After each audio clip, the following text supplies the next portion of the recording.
less than 10 days away from the trade deadline. And I'm looking at Warriors Twitter yesterday and Dub Nation, and the talk is Jarred Vanderbilt. A name that, has been floating around and connected to the Warriors for a while. Really just a guy that's been kind of presumably on the block since the big Gobert trade, when you looked at this Utah roster and everybody's like, all right, well, who can we get off these guys if they're going to tank? Malik Beasley, Vanderbilt, apparently Clarkson is untouchable. I don't know about that. We're here to talk about Jarred Vanderbilt and the case for why the Warriors would be interested. I guess the rumor in the last 48 hours has been that it's going to cost a first-round pick for either him or Malik Beasley. Some people feel like Malik Beasley and Vanderbilt, it's a package deal. Someone's going to get both of them. That may be a little too rich for the Warriors' taste as far as roster slots go and just it feasibly being possible, right? But Vanderbilt, look, 23 years old, but this is his sixth season in the league. He came into the league at 18, 19, so he's a young veteran. Another one of these Kentucky guys who was kind of buried on Calipari's bench. So he was a second-round pick. He's 6'9", about 220 pounds, but he's got a 7'1" wingspan. So he's an athletic guy with a high motor, right? I think the first thing that you have to talk about is the spacing in the shooting, right? He's kind of a dunker spot guy. He shoots the corner three at 34%. About one attempt per game. Only corner threes, right? PJ Tucker style. When you look at the shot, I wouldn't call it broken. I think that it's a high release, and he's usually shot ready and ready to shoot in that corner. I think that it's a very rhythmic, reliant shot, right? He tends to break rhythm if he's missing it. It's not like a mechanical where the elbow flares or something like that, right? He's very reliant on the rhythm of his dip. And so I think he prefers to kind of bounce into it, even though that's not how you really shoot a corner shot. But like if he catches it, if the pass isn't on target and he's got to bring it to his pocket and kind of toe tap, again, he's not good at finding a rhythm with the shot. It's kind of got to be a good pass for him to knock it down. At least that's what I'm seeing. I went through and looked at, his threes attempted with Utah this year, but by no means is it broken. I think that it's serviceable enough. My question would be I think you saw that in that Minnesota-Memphis series last year in the playoffs. Is the confidence there to take it when you need him to take it, right? And that was the big thing with GP2, who I think similar shooting caliber players, right? Not shooters, but can make the shot in the corner. And that was the thing about GP2. Not only was he confident enough to take that corner three when it mattered, with the spotlight on him, and he made it, right? GP2 was clutch. And so I think that would be my concern with him taking that shot. Yeah, I think regular season on a Tuesday night, sure, he'll take it and he'll make a good amount of them, or enough of them, I should say. But come playoff time, does he freeze up and pass those corner threes away and suck up that spacing? I'm not saying that he will, but I'm not saying that he won't either. That would be my concern with his shooting. That also translates to the foul line. Right? A career 62% free throw shooter. Okay, fine. Whatever why I point that out is, can you have him out there late? The Warriors have been in so many late game situations. You just saw one the other night in Oklahoma City, right? Where you got to have free throw shooters on the floor, and you want him out there for his rebounding, his motor, his size, pretty good passer and everything. But 62%, can he be on the floor late in games? So those are the two issues with the shooting. The biggest positives as far as fitting into this Warriors team is, listen, the obvious one is the rebounding. He is a menace on the offensive glass, right? One of the best offensive rebounder, 50-50 guys in the league. And you know what offensive rebounds translate to? Open three-point attempts. And so you could see a game where he has 4 or 5 offensive rebounds and it leads to 3 3-pointers. I think that's where his value is. He's also a smart, switchable defender. He can be put in pick and roll coverage. You can switch him out on the perimeter. Now, he's not necessarily a shot blocker, despite the 7'1" wingspan, but maybe more importantly in today's game, he's a shot contester. He can make long closeouts. He contests the perimeter well as a power forward. And so, again, you could make the argument that at times that's more valuable, the way the game's being played, right? knows his role, right? He's not a guy that's going to get over ambitious. In fact, he's a guy sometimes you probably wish would be a little more ambitious offensively. Stick him in that dunker spot, pogo stick. He will finish there.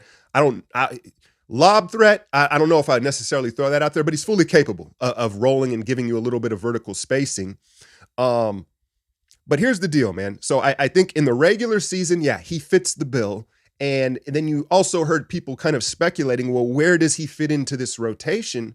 Because it kind of sounds like the Kuminga role. And I think you're right.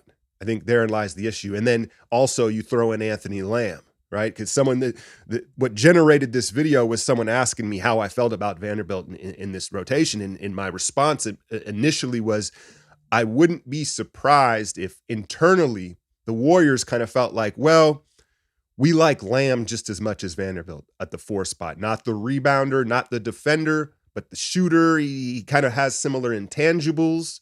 So I don't know. Obviously, that's just hypothetically speaking. But yeah, it does kind of create a logjam. Again, I think to finish out this regular season, he would be very effective and just add some depth to the front court, and he'd fit right in, runs the floor. He would flourish with the pace that the Warriors play. There's no doubt about it. But ultimately, here's the thing. He doesn't solve the size issue. He's 6'9", 215, 220 pounds. He's not a true big, right? He does. He fits right into the Kuminga Wiggins. He's another big wing defender. I guess he could guard up a little bit. And I know a lot of people are going to say, well, the Warriors never really do play a big. They won the championship last year without a big. Fine. I understand that. But let's look at the West here. I'll throw out the names of potential matchups in playoff series. Starting with Jokic. Obvious back-to-back MVP, right? Like, can't put him on Jokic. I mean, I guess in a jam, you could, right? Not ideally. DeAndre Ayton. Might be able to guard Ayton, right? Ayton's kind of soft. He doesn't really use his size. Okay, fine. Steven Adams. You say, well, sometimes he gets played off the floor. He's a rebounding menace. Like, if you go look at the stats in that series, there's games where he has 15, 20 rebounds. You don't want him matching up on a man that size. A new entry to this conversation this year in the West, Sabonis.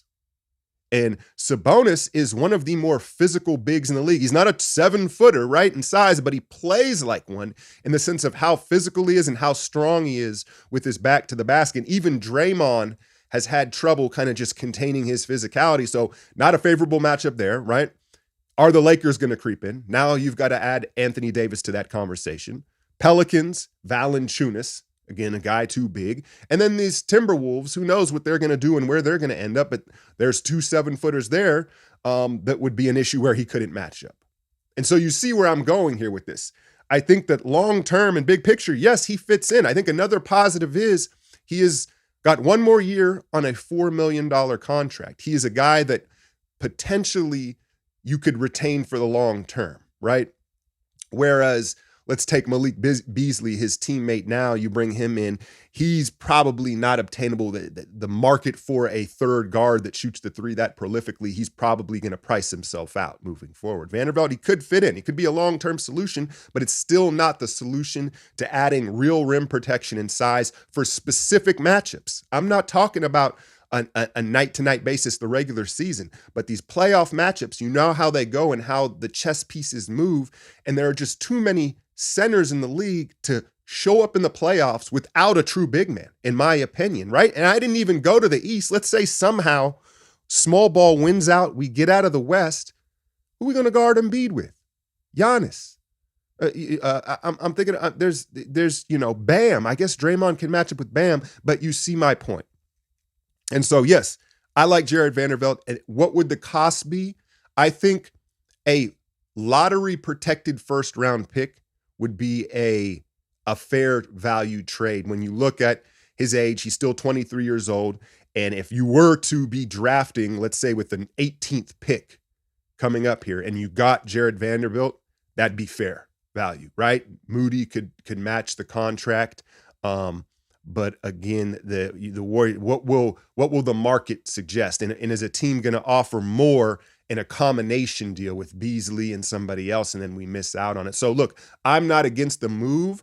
I'm just not sure it solves the ultimate issue of size. It adds some depth, some protection. Kuminga, we know the fouls can be a problem. He gets out of the lineup, or just maybe shielding Draymond from too many minutes. But I think that when you look at the grand scheme of things, at least for this season, it may be a less sexy move, but to get a Plumlee or a Pirtle, a guy that's a true big for those matchups, would help more in the now.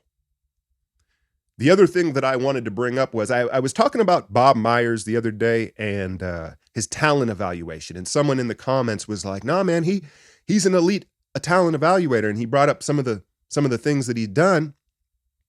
Well, and initially I'm like, I could bring up things that he also did. Jacob Evans, Smiley Geach, right? And I was thinking of these other names that missed over the dynasty run, but then what it did was it brought up in my mind. You read between the lines and you hear about the Lacob relationship right now and how hands-on we all assumed he had been, but I think it's been clarified lately. Like, Lacob is really hands-on with the development process and the draft process. How many of those picks were even Bob's, right? So I think it's fair to kind of shoot him some bail on some of these whiffs over the years. And when you consider that, it probably wasn't his pick, right? What do y'all think? Is there any other names? Someone else brought up an interesting name, Richaun Holmes in Sacramento, who really has just fallen off the face of the earth. When I think Richaun Holmes, I think that little push shot, right? And he's kind of undersized too, but he's bigger. He's more physical. I think he can guard up and guard. You could put him on some bigger guys. Now, would Sacramento and Golden State even deal with each other, being in the same division and now both of them being competitive? But he would be a guy, and then you send Wiseman to Sacramento. He shows up next year looking like David Robinson. Ooh, that would hurt. I don't know. I think we've all been toying with the trade machine for so long now that we've all ran through all the names. Now, the other name that's been connected to the Warriors for a while now is Alex Caruso, right? Big fan. He's a game changer, right? He impacts the game every night without scoring. 2 first-round picks. The asking price for these players is getting wild right now, right? And I don't know if it's going to lead to a stalemate, or if someone's going to reestablish the market post Gobert trade. I thought the Hachimura, I don't know what it is, but that's a high price for Caruso, who I love. But I would say hypothetically, and I'm getting a little bit ahead of myself, but I want to give you guys a little bit of spice at the end of this video. If they were to do some sort of Wiseman and picks deal to bring in Alex Caruso, not only would I think that he would eat up, because someone asked, would he take Lamb's minutes? Yeah, for sure. I also think he would take some of Jordan Poole's minutes. Like, this has been a topic of discussion all season long, and the Clamp Bros, I talked about the closing lineups.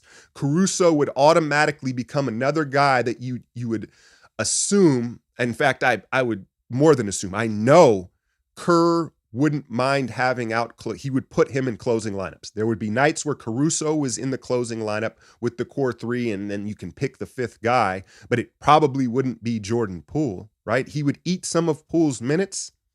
And I also think that this offseason, once Poole is not on his poison pill deal, his new contract rolls over, it would possibly make him expendable, right? In the sense of what they did with D'Lo. Not the same circumstances, right? But I think that there was a part of the Poole deal was just retaining that asset. It's going to be a big contract, but it's ours to do what we want with, right?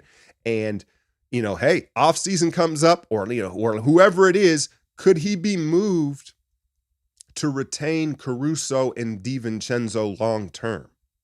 Now I'm getting way ahead of myself, but hey, I wanted to give y'all a little something spicy. As always, hit that like, share, and subscribe. I'm out, y'all.